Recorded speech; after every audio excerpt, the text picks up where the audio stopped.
Assalomu alaykum kanalimiz a'zolari. Bugun sizlar bilan Arduino darsini boshlaymiz. Bugun birinchi darsimiz Arduino lampasini yoqish bo'ladi. Qani ketdik.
Mana kod yozish qismini ham tugatib oldik. Endi men yana bir marta qaytarib o'taman.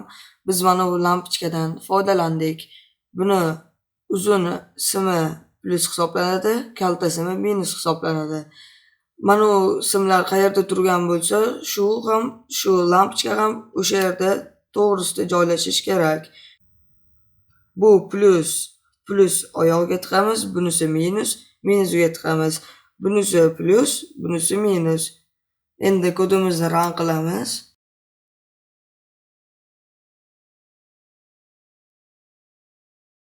Mana ko'rib turganingizdek bizning lampochkamiz yondi. Shunga o'xshash yana ko'plab videolar chiqishini xohlasangiz kanalimizga obuna bo'lib, videolarimizga like bosishni unutmang.